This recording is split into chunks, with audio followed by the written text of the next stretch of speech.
அனைவருக்கும் வணக்கம். இனமான எனது அருமை போயர் ஒட்டரின சொந்தங்களே, நீண்ட நாட்களுக்கு பிறகு இந்த காணொளி மூலம் தனிப்பட்ட முறையில் நம் சமூகத்திற்கான பதிவிடுவதில் மற்றற்ற மகிழ்ச்சி அடைகிறேன். 2026 சட்டமன்ற தேர்தல் தேதி அறிவிக்கப்பட்டு தேர்தலுக்கான ஆயத்த பணிகளை தேர்தல் ஆணையம் செய்து வரும் வேளையிலே நமது போயர் சமூகத்தில் பல்வேறு மாவட்டங்களில் நமது மக்கள் ராஜ்யம் கட்சி வீரபோயர் இளைஞர் பேரவை சார்பாக பூத் கமிட்டிகளும் தொகுதி பொறுப்பாளர்களும் நியமிக்கும் பணிகளில் நாம் அக்கறை காட்டி வருகிறோம். அதே வேளையில் நமது சமூகத்தை வெளிப்படுத்தும் வகையிலே பொதுக்கூட்டங்களும் செயல் வீரர்கள் கூட்டமும் மகளிரணி பொதுக்கூட்டம் மற்றும் தொகுதி பொறுப்பாளர்கள் பொதுக்கூட்டம் செயல் வீரர்கள் கூட்டம் இது போன்ற கூட்டங்களை தொடர்ந்து நடத்தி வருகிறோம். நம் சமூகத்தில் இன்னும் விளிம்பு நிலையில் இருக்கக்கூடிய மக்களும் அதிகாரத்தை எவ்வாறு பெற வேண்டும் என்று தெரியாத மக்களும் அதிகமாக இருக்கிறார்கள்.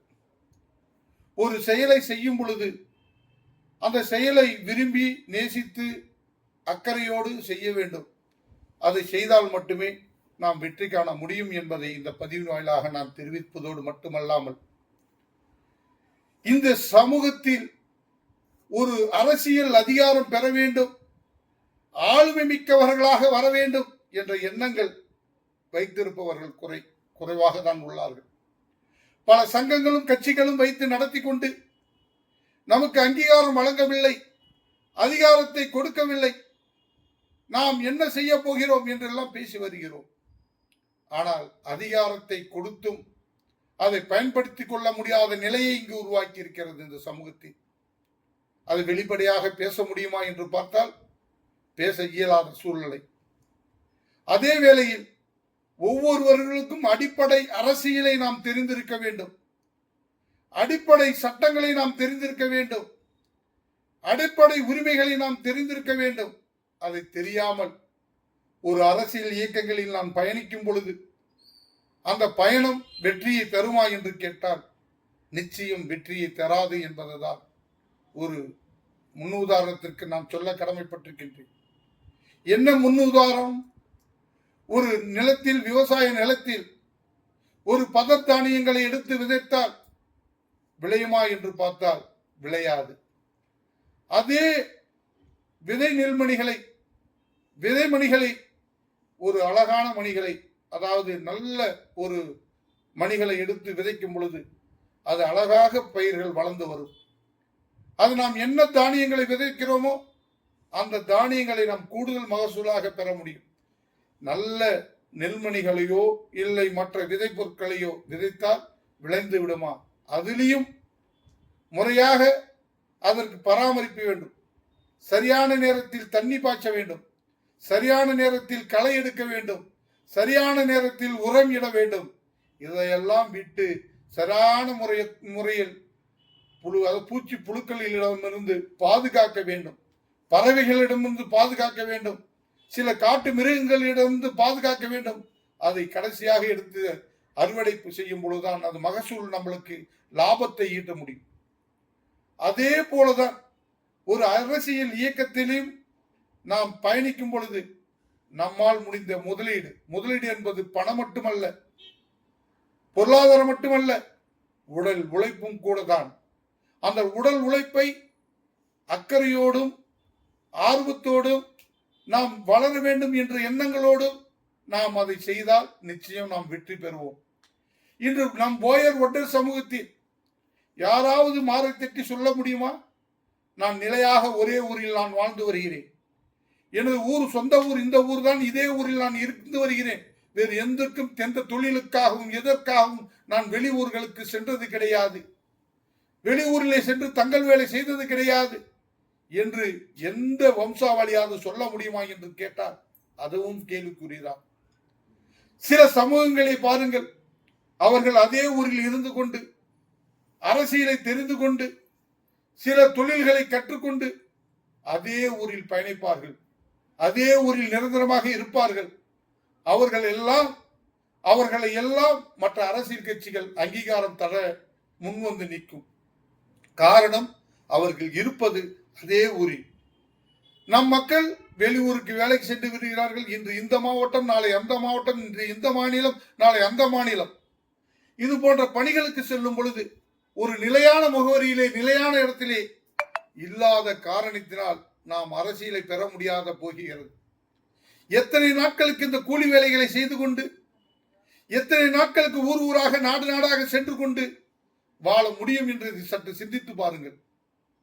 இதையெல்லாம் மாற்றி அமைப்பதற்காக, மாற்றி அமைத்து இந்த சமூகத்தினுடைய உரிமைகளை பெறுவதற்காக, இந்த சமூகத்திற்கு சமூக நீதியை நிலைநாட்டுவதற்காக ஆரம்பிக்கப்பட்ட இயக்கம்தான் மக்கள் ராஜ்யம் கட்சியும் வீரபோயர் இளைஞர் பேரவையும் என்பதை இந்த இடத்திலே ஆணித்தனமாக நான் பதிவு செய்ய கடமைப்பட்டிருக்கின்றேன். இனமான சொந்தங்களை சற்று சிந்தித்து பாருங்கள், சற்று யோசித்து பாருங்கள். இந்த இயக்கத்திற்கு உண்டான உரிமைகளை எவ்வாறு பெற முடியும், எப்படி பெற முடியும், அதற்கு உண்டான பணிகளை, பாதைகளை மக்கள் ராஜ்யம் கட்சி உருவாக்கி தருகிறதா இல்லையா என்று பாருங்கள். அடிப்படை அரசியல் பயிற்சி, அடிப்படை மேடை பேச்சுக்களை பயிற்சி, அரசியல் என்றால் என்ன, பூத் கமிட்டி என்றால் என்ன, சட்டமன்ற உறுப்பினர் என்றால் என்ன, நாடாளுமன்ற உறுப்பினர்கள் என்றால் என்ன, அதாவது மாநகராட்சி, உள்ளாட்சி தேர்தல்களே அது எவ்வாறு பிரதிநிதித்துவம் பெற முடியும் என்பதை ஒவ்வொரு முறையும் பயிற்சியின் வாயிலாக நாம் சொல்லிக் கொடுத்து கொண்டு இருக்கின்றோம்.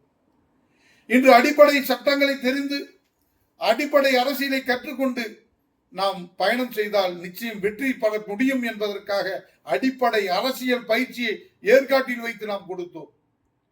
அந்த ஏற்காட்டில் பயிற்சிகள் எடுத்துக்கொண்டவர்கள் ஓரளவு நாம் சொல்வதை கடைபிடித்து நடந்து கொள்கிறார்கள். சிலர் அதை கற்றுக்கொள்ளாதவர்கள் எனக்கு அனைத்தும் தெரியும் என்று நினைத்துக் கொண்டு எதையும் செய்யாமல் சிலருடைய செய்யக்கூடியவர்களுடைய உழைப்பை கூட வீணடித்துக் கொண்டு இருக்கிறார்கள். நிச்சயமாக இங்கு மக்கள் ராஜ்யம் கட்சியிலும் வீரபோயர் இளைஞர் பேரவையிலும் அடிப்படை அரசியலை கற்றுக்கொள்ள நினைப்பவர்களுக்கும் அதை கடைபிடிப்பவர்களுக்கு மட்டுமே இங்கு முன்னுரிமை கொடுக்கப்படும். பொழுதுபோக்குக்காக, பேருக்காக, பதவி ஆசைக்காக இங்கு பொறுப்புகள் யாரும் எடுத்து செய்ய வேண்டாம் என்பதை இந்த பதிவின் வாயிலாக நான் தெரிவித்துக் கொள்கிறேன். ஏனென்றால் இந்த சமூகத்தினுடைய அங்கீகாரத்தை பெற்றுத் தருவதற்காக ஆரம்பிக்கப்பட்ட இயக்கம். இதிலே பாத்தீங்கன்னா ஒரு சிறு செயல்படாதவர்கள் இருந்தாலும், சில விசைக்கிருமிகள் இருந்தாலும் நல்ல பொருளை காப்பாற்றுவதற்காக அந்த விஷ பொருட்களையும் அந்த இதையும் களை எடுக்க வேண்டிய சூழ்நிலை உருவாகும். அதை களை எடுக்கவும் மக்கள் ராஜ்யம் கட்சி வீரபோயர் இளைஞர் பேரவை தயங்காது என்பதை சொல்லிக்கொண்டு, இங்கு 10 பேர் இருந்தாலும் 20 பேர் இருந்தாலும், இல்லை 25 மாவட்டங்கள் இருந்தாலும், 5 மாவட்டங்கள் இருந்தாலும், ஒட்டுமொத்த 38 மாவட்டங்கள் இருந்தாலும் அதை பற்றி கவலைப்படாமல் 5 மாவட்டங்களில் சரியாக பொறுப்பாளர்கள் இருந்தாலும் அந்த 5 மாவட்டங்களிலே வைத்து சரியான முறையிலே செயலாற்றி அந்த 5 மாவட்டத்தில் உள்ளவர்களுக்கு ஒரு அடிப்படை அரசியலை கற்றுக் கொடுத்து ஒட்டுமொத்த போயர் சமூகத்திற்கும் அங்கீகாரத்தை பெற்று தர முடியும் என்ற நம்பிக்கையை மக்கள் ராஜ்யம் கட்சி அனைவருக்கும் முனைத்து வருகிறது.